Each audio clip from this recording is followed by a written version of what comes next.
आज की यह कहानी कोई काल्पनिक कहानी नहीं है, बल्कि यह मेरे जीवन से जुड़ी हुई वास्तविक कहानी है। मेरा नाम रोहन है। मैं उत्तराखंड के एक गांव भागलपुर का रहने वाला हूं। यह बात आज से लगभग 20 साल पहले की है, जब मैं और मेरा दोस्त अमित गांव में रहा करते थे। हमारे गांव से थोड़ी दूरी पर एक भूतिया मकान था, जो अंग्रेजों के समय का बना था। उस मकान के आसपास भी कोई जाने की कोशिश नहीं करता था। एक दिन मुझे और मेरे दोस्त अमित को उस भूतिया मकान के बारे में पता चला। हमारे मन में वहां जाने की प्रबल इच्छा होने लगी। हम अगले दिन चुपचाप, बिना किसी को कुछ बताए, भूतिया मकान की ओर निकल पड़े। यह बात आज से 20 साल पहले 2005 की है। हम दोनों हाथ में टॉर्च लेकर मकान की ओर बढ़े। मन में डर तो लग रहा था, पर हम कहाँ रुकने वाले थे।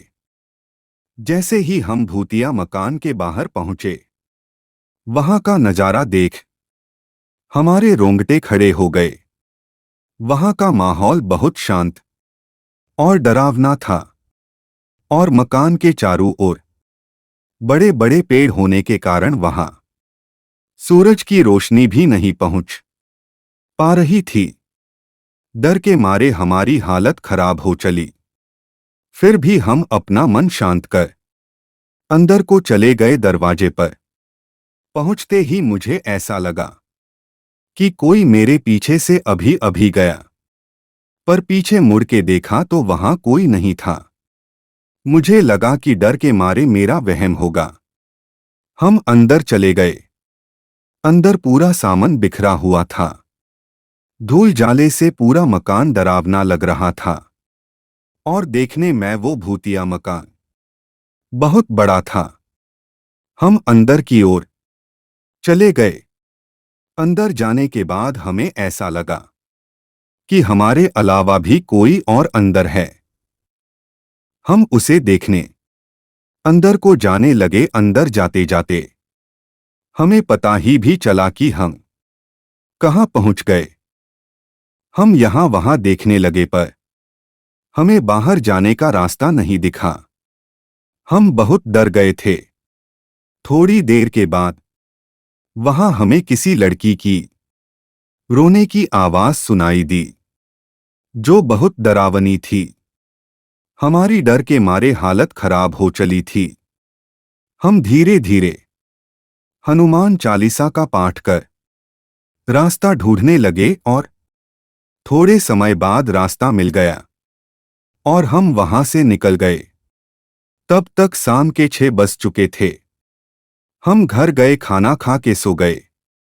रात के करीब 99 बजे थे। मैं उठकर जोर जोर से लड़की की आवाज में चिल्लाने लगा। मेरी ये हालात देख घर वाले डर गए। मेरा शरीर बहुत गर्म हो गया था। ये सब देख मेरी दादी को थोड़ा शक हुआ। वो रात मैं मेरे दोस्त अमित के पास गई। अमित ने मेरी हालत के बारे में सुन के डर के मारे दादी को सब सच बता दिया। दादी बगल के गांव से सन्यासी बाबा को बुला लाई। वो मेरी हालत देख समझ गए कि वो लड़की की आत्मा ने इस पर कब्जा कर लिया। वे तंत्र विद्या के बहुत बड़े ज्ञानी थे। उन्होंने मेरे ऊपर गंगा जल डाला और विभूति लगाई, और मेरे शरीर से एक काला धुआं निकला, जिसे बाबा ने अपनी बोतल में भरा और अपने साथ ले गए। और उस दिन के बाद कोई भी गांव वाला वहां नहीं गया। अगर आपको मेरे जीवन से जुड़ी यह कहानी अच्छी लगी तो प्लीज़ लाइक और सब्सक्राइब कीजिए, ताकि मेरे जीवन से जुड़ी ऐसी ही रोचक